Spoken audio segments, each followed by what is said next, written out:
So, which of the following M places is made up? There they are. Misak Setafet, the Mountains of Kong, Made Up Arura, Merv. Yes, Sammy.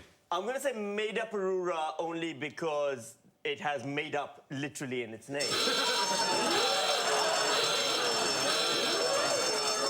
There's a logic there, and you're new to QI, and I'd like to be merciful, but I'm not going to. All right, fair enough. But in a sense, all names are made up, aren't they?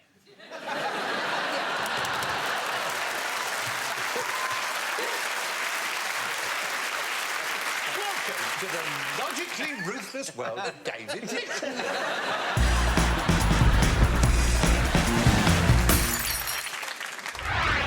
The father of history, what's he called? Herodotus. Herodotus. Because it must have been a lot easier when he was around. I'm not having a go at him. No, it's a fair But less point. things had happened back then. Fewer things. Yes. I think. Someone will tell you that. Common usage. I'll play common usage cards. It's so like being back at school. It's unbelievable. Apparently, you can say less or if you want to now. Yeah. Apparently, you can just say what you like these days. Apparently, that's You can literally say less if you want. Apparently, you're not allowed to scream idiot at people. What was the point in getting an education at all? I know how to use the apostrophe. Apparently, now it doesn't matter.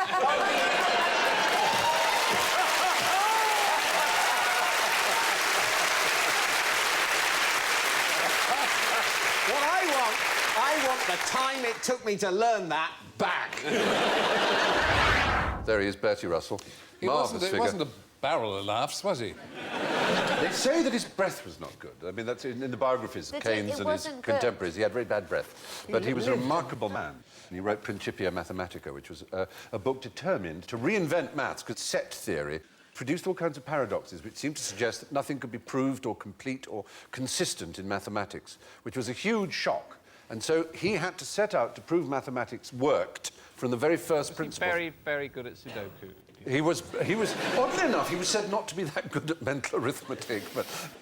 So, in order to prove mathematics from the very beginning, you have to establish the first principle of arithmetic, and that piece of symbolic logic was proving that 1 + 1 = 2. It's a bit late, the 20th century, to prove that. I'd say. You're a bit late. We've got quite a lot riding by the 20th century on 1 + 1 being 2, you know. Quite a lot of engineering happening, quite a complex international economy. Oh, If you find out that it doesn't equal 2, what do we do? Just burn everything. 'Cause God knows anything could fall on our heads. Money, you might as well eat it. Forget civilization.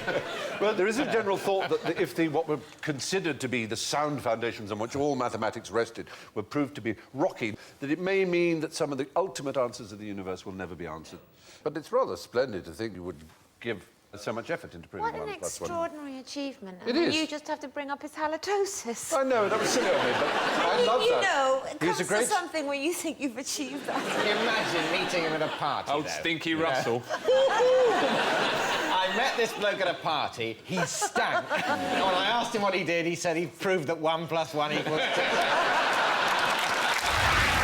You've all got the equipment, as it were, so you can make one yourselves. So exciting. Aren't you lucky? Yeah, Already, brilliant. we've begun with the thrilling excitement. Awesome. This is so... Does Let's the try and show get have to down to pay it. something to the format holders of the Generation Games? Would you like to bend It is a bit generation game, you're right. Let's Put this just... in What do we do first. with that? We Yeah, go inject nuts. colour in, I think. Inject colour. You've all got different colours to make it thrilling. Oh, it's a low. Don't Like put that. too much of the effervescent hangover cure. I put all of it in. Okay. Did you? Oh, you did. Slightly Don't put too many manic, pills in. sort of... And now just put a little of the... No, Yeah, put just a loads little, in. It's just put a brilliant. little in, yeah. Look at your bullshit lava lamp. Mine is... Your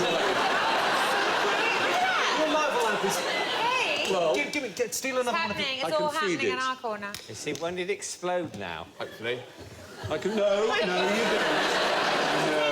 You're no fun. Stick another one in. I'm This a house has gone responsible mental. adult. There has to be one on this programme. Look at all these little balls. I'm nervous of having them. Stop saying that. This genuinely reminds me so much of school. You said, don't put all the Alka-Seltzer in, and then Alan said, we're putting it all in as a result. And I've gone along with him, and now I'm frightened. You know the one in trouble.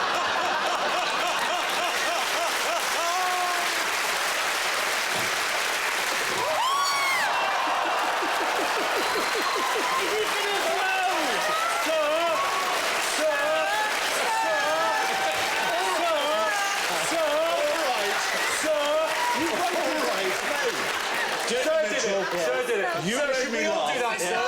You made me laugh, David. He was laughing at my collar. I told you before. You're in trouble. It's not funny. There's nothing funny about making people laugh. Hang on, that may be, but... Fingers on buzzers. Where is this cheese from? I'll give you a clue. It begins with S. Alan. Shropshire.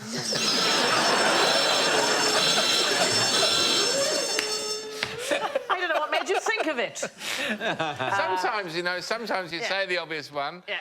and then you go, yes. But never to me. It doesn't come from Shropshire. Anything else? It begins with an S, does not come from Shropshire. Spain, Sussex, Surrey, Scotland. Scotland. It comes from Scotland. It absolutely does. It was originally called Inverness-shire Blue or Blue Stewart, and I don't know why they thought if they renamed it Shropshire, people would be more likely to buy it. So it was a PR job. So is it quite a recent invention? It's a fairly recent cheese, yeah. Rather like Stinking Bishop. Oh, yeah, that's like a made-up oldie-worldy thing, isn't It's it? 1973 it was Like invented. hobnobs. They're quite recent. Are they? Yeah, the hobnobs. Oh, that's an old biscuit. I'll have a hobnob. It's about something like 1981. I resent the hobnob's quick entry into sort of... It's a quick biscuit to refer to. In a joke, you'd go, oh, a hobnob or whatever. No, hobnob, you're new. Leave the biscuit references to the rich tea and the digestive. They've done the time. It's like a bloody ploughman's lunch. Add executives' inventions. And tonight's show was sponsored by Hobnobs. To whom we can only apologise. You have a choice of venues for dinner tonight. Russia or France. Describe the difference between Russian and French service. Isn't almost all service now is what you call Russian service, which is sort of you have food in courses, one after another. And French service, which obviously the French don't, they have food in courses like everyone, like the Russians. But French service was everything sort of coming at once, like a kind of buffet. That is an absolutely perfect answer. David Mitchell, have a handful of points. Completely correct. Yeah. And, of course, there's the tapas and Mercedes principle in lots of Middle Eastern and Mediterranean cooking. But you're absolutely right. The French, right up until the 19th century, all the courses would come in one big go, and you just helped yourself to everything. And then the Russian Prince Kurakin, who was the ambassador to Napoleon's court, he came and said, we have had this brilliant idea in Russia. It's used one course and then another.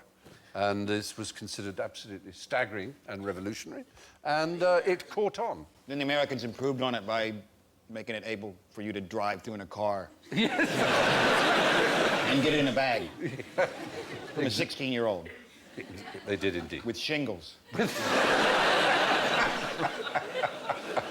I mean, David, I have to call you my teacher's pet, and you get a special fanfare instead of a forfeit for that, because that is absolutely brilliant. There you are. So you are teacher's pet. I don't feel that cool. It's not a cool thing to be, I'm afraid, but you do get points. And for some people, that's important. Escoffier was the man who introduced this into private homes and, more importantly, into restaurants. What do you know about Escoffier? Anything? David will know. Yeah. He started Frog's Legs. You're absolutely right. And I only know that because I went on David's radio show and found it out. Oh, sure. Also, I should at this point say, in the QI annual, I did a page on Escoffier. So I would quite well... Let's hear this it. could be a good bit. First name? Auguste. Brilliant. And he... Died in... Oh, I can't remember. Terrible house fire. 19... He died in 1935. He lived a long time, 62 years. And he sort of was a chef. founded the Ritz Hotel in Paris and the Carlton Hotel in London. And the Savoy. And was the chef at the Savoy. Brilliant. And what's his most famous dish? Well, he invented peach Melba, didn't he? Yes. Dame Nellie Melba. For Dame Nellie Melba. And also apparently invented Melba toast for her as well, because she was dieting in between peach Melbas. And who was Nellie Melba? She was an opera singer. And what was her real name? Mitchell. Yes, very good. I am so I think her impressed. father was called David Mitchell. Get out. Do you know? This is like happening. I am truly impressed. If anyone thinks this is set up, it truly You is. are tumescent, I know you are. Where's the Where's the fruit machine now? Well, New facts? anyway, I mean, again, I don't know, can I make you a double teacher's pet? Yes, I can. I'm going to give you another fanfare because that was so extraordinary, your day. Yeah, look at that. Bravo. Yeah. I don't want to rain on your parade, but if you look closely, Stephen's pupils have gone 10 times bigger. I am, as Alan rightly said, aroused by people who are passionate about interesting facts. Thank you for watching. Do remember to subscribe to the QI channel and click here to watch more videos.